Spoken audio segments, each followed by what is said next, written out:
Hello everybody, in this video we're going to be doing something a little bit fun. We are going to be creating a Minecraft server. I'm going to show you how truly simple it is to actually create a dedicated server specifically for Minecraft.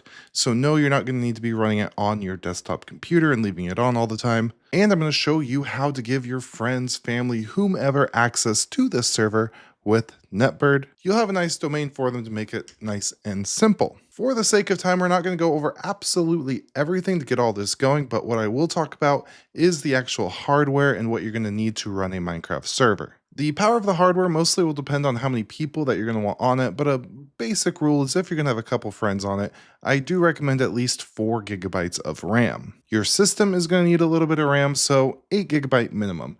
And I personally recommend getting something like this. This is a little mini PC.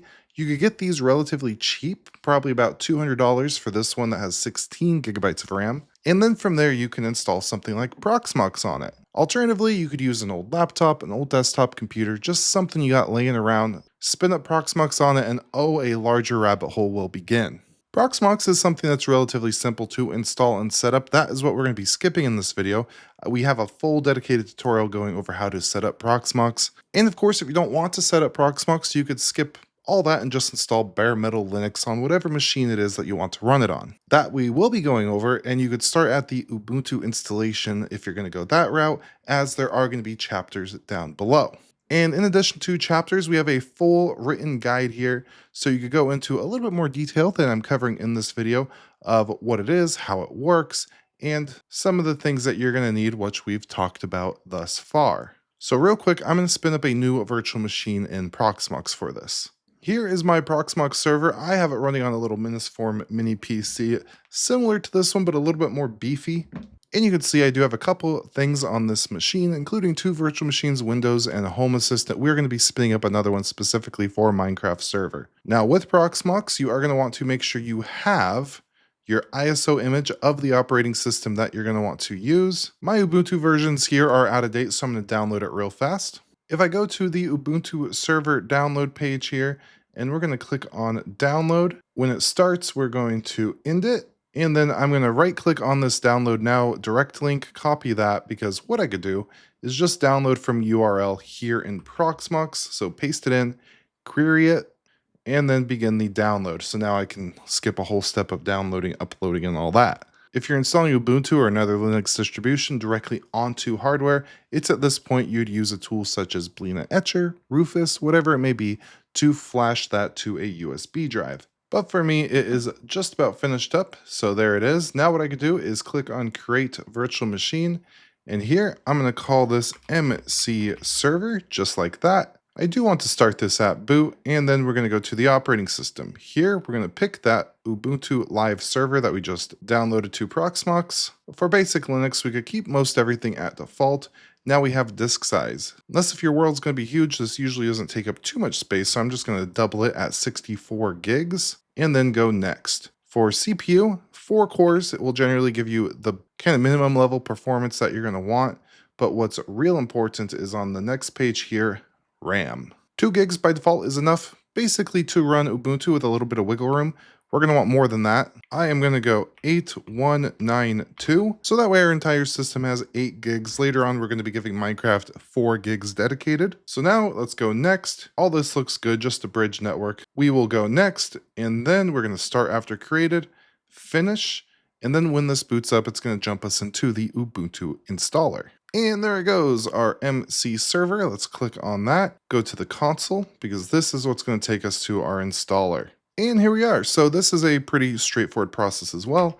We're going to select English. For me, US is what I want. Standard Ubuntu server's okay. If you're running on a dedicated system, you might want to search for third-party drivers, but I know in my case, I'm not going to need to do that. It looks like our network card is working good. 163, or our IP address ending in 163 is going to be something I want to remember. So let's go done. We don't do anything at the proxy address, and now it's going to find a good mirror location to get updates and download some things from. So there we go. We can hit done. And now this is an optional thing I personally like, and that is not setting this up as an LVM group. There are pros and cons to using an LVM group, but for me, I just want the full availability of my system storage. And I'm going to be using Proxmox backup server for this, so I don't really need to worry too much about that stuff. All that looks good, so let's hit done and continue. Next, we're going to type in some info. I'm going to call this MC server, and then go ahead and pick a username and password. Skip Ubuntu Pro. We're going to want to make sure we install the OpenSSH server, and then go done. Now here, we're going to skip all of this because we're not really going to need anything there. And then from there, we just let it do what it needs to do and install the system. And there we go. So now we can reboot our server, and it wants us to remove the installation medium. If you actually plug this into a computer, do so. For Proxmox, we go over to hardware. Right here is our ISO, so I'm just going to hit remove. It'll still be there, but the next time it actually reboots, it will be gone, and it's going to boot into the right thing anyways. So type in your username and password, and there we go, we're in. So now what we could do is actually SSH in and begin the process of installing Docker, and then getting Minecraft up and running. So what we need to do is open up a terminal, and we're going to just type in SSH, that username that we created, at the local IP address. Obviously yours is going to be a little bit different. Let's hit enter. Yes, this is my server. Type in that password that we created. And now what we're going to want to do is update our system, sudo apt update, as well as a sudo apt upgrade. And we'll go ahead and do all of the updates.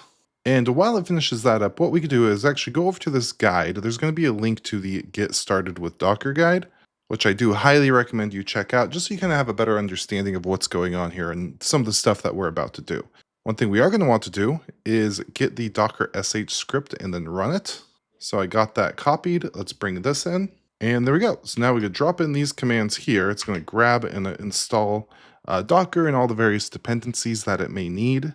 There we go, and we do have a Docker root list thing here, but it's a pretty simple thing. What we're going to do is just make sure our user's in our Docker group. We're going to add our user to that Docker group and run the new group Docker command. So that way we can run these Docker commands without having to run sudo every single time. So I got a little group add warning. That's fine as long as we're in that group. And I can actually check that just by typing in ID, and you could see that I'm in the Docker group. So now generally, what I like to do, in my home directory, you can put this really wherever you want, with some exceptions, but I like to just make a new Docker directory right in my home directory. I don't need this Docker script anymore, so I can remove that, and then change directories into that Docker folder. Now here, I'm going to make another directory, and I'm going to call it MC server. This is where it will live, and then we could change directories into there. So now if I do print working directory, you can see where I am. And now what we're going to want to do is actually nano, which is a text editor or a terminal-based text editor. We're going to nano create a new file called compose YAML, just like that. And then we want to go back to our Minecraft guide here and then drop this on in. So let's give that a copy and then drop it in. So basically what's happening here is we have our services. We're going to be pulling Minecraft server latest. The container name itself is going to be Minecraft. It's going to have a daily pull policy. It's going to use these standard Minecraft ports. And we do have a few environmental variables here from default. And we're going to be playing with environmental variables a little bit more later. But EULA, accept it, true. I do recommend you actually read it. Type is paper. You can see I left vanilla commented out here. If you have no intention on running plugins or doing anything like that, you just want basic vanilla Minecraft, go ahead and get rid of this paper line and add this vanilla line. And then here for memory, 4 gigs looks good. And then for volumes, you could see ./data. So within the directory that we're in now, where we created this compose file, it's going to make a new data folder. And that's going to have things like our map data, player data, things like that. So what we could do is just output that, Control X. And you can see here on the guide, if I scroll down, it goes over basically everything that's already in there if you want a more in-depth explanation of why things are the way they are. But we're going to bring it up with a docker compose-d, so drop that on in. And what we could actually do once this pulls the image or actually downloads our container is run docker compose logs-f to follow the logs. And we could actually kind of watch it boot up here, make sure everything looks good. So you can see it's downloading the latest version of Minecraft, the jar file for that. It's preparing world, selecting the spawn point, and it is done. So I'm going to Control C to get out of that. And just to make sure that it's still running, let's do a docker ps, and we can see it is up, running, and healthy. And what we could do if we want to is actually test to make sure, because functionally at the moment we have a local Minecraft server that we could actually connect to. So if I bring in our Minecraft launcher, you will be able to see if I go multiplayer, direct connection, and I go to the address 63, I will be able to join the server. So there we go. I have joined the game. We're good to go. And the world is generating a little bit. So if I actually disconnect here and I listed what's in my directory, we have that data folder. And here you could see we got a bunch of different stuff, including the paper jar. We have our world files, logs, band IP, commands, all kinds of things. Now, we've tested it locally. There's some information here on actually getting into the console. So if you need to execute commands from the console, you just run this docker execute command here. So now what I want to do is actually make it so remote connection is possible and we can use the NetBird reverse proxy. So first we're going to install NetBird on that local server. So just drop this in. It's going to be curl package netbird.io install sh. What this is going to do is install NetBird, the actual client, and the dependencies. So there we go, looks good. And now what you're going to want to do is log into your NetBird instance, whether that be your self-hosted instance or the cloud instance. For this, just because I want to show you how easy it is to get a reverse proxy set up, we're going to use cloud, but I will give you a note a little bit later on something you will need to change if you're running on self-hosted to get this to work properly. So I am just going to hit try NetBird now. This is going to open up the NetBird dashboard. And here we are. So now all we need to do is go to add a peer right here. We're going to add a new server. This is Linux. We have the one line there that we just ran. We're going to need to generate a new setup key. This is how we're actually going to get connected. So to run it, we just copy this NetBird up with the setup key and then drop it into our terminal. And then it should say connected, just like that. You can see we have our MC server connected and ready to go. It's not currently in any groups. I can actually open that up and get more details if I would like to, including the ability to enable SSH access, see a whole bunch of information about it, and add it to groups. So I could call the group something like game servers, and we'll hit enter and now save those changes. So now that's part of a group.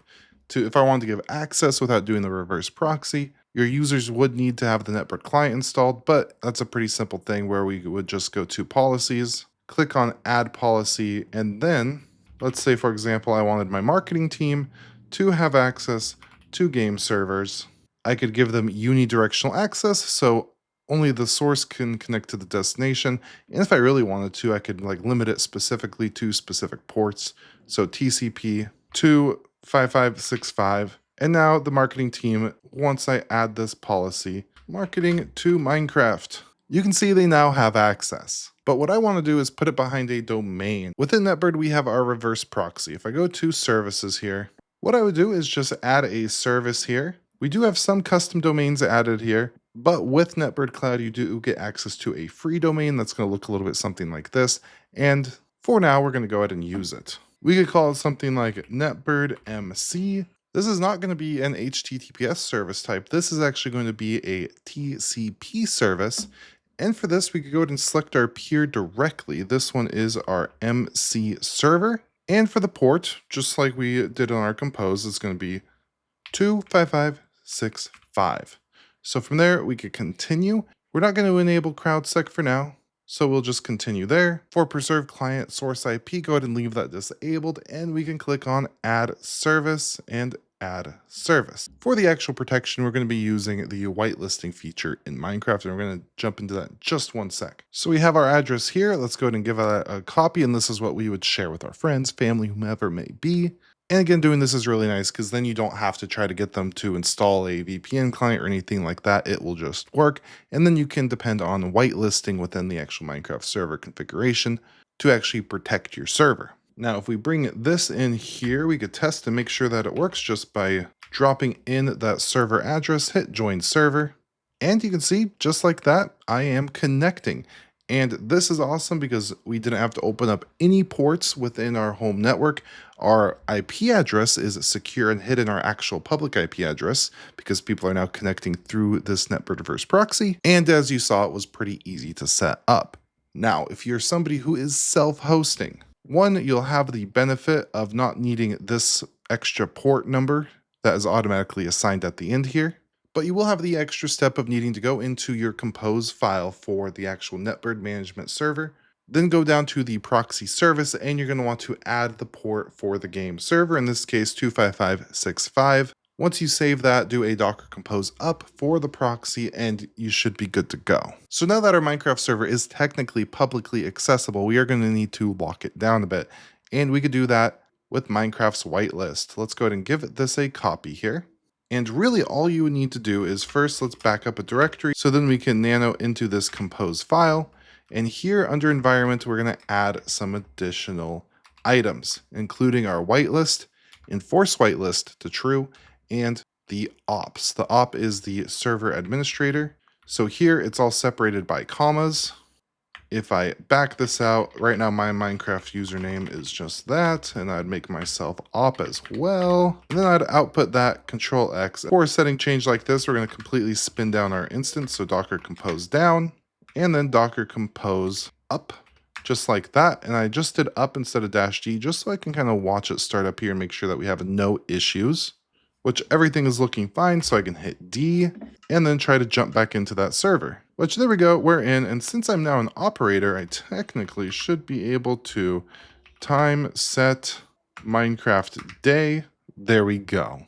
Now this article that we have here goes into a lot more detail on adding plugins, but I do highly recommend you read this right here, the version thing, as whenever Minecraft updates, it tends to break plugins. So you're going to have to pin a version, for example, and it's going to be some extra heavy lifting to actually manage and enable plugins. We're not going to dive too far into that in this video, but basically you just add these right into the environment section of that compose file like we did, including the version pinning. And down here, I do have a list of plugins that are definitely worth checking out, including this one right here via version, as this will allow newer clients to be able to connect to older servers. Definitely worth checking out. Personally, I love Blue Map or DYN Map. It actually gives you a website that you can, like a mini map kind of, you can see where people are, you can explore. It's really cool. And you can pump that through the NetBird reverse proxy, so you can easily give access to that as well. With all that, I do hope you enjoyed this video. I do hope you enjoy having your very own Minecraft server up and running. It's a pretty straightforward process, or you could really dive into the rabbit hole and install plugins. You could even go with mods. There's a whole bunch of things that you could do in the world of Minecraft. But for today, we have a nice server spun up. You could have your friends join. It's a good time. Just like it's a good time watching other videos on this channel, such as our video on some of the best self-hosted applications that you can run. Or maybe you're interested in blocking all the ads on your home network. We have some cool stuff. Check it out. With all that, I do hope you subscribe. Have a beautiful day and goodbye.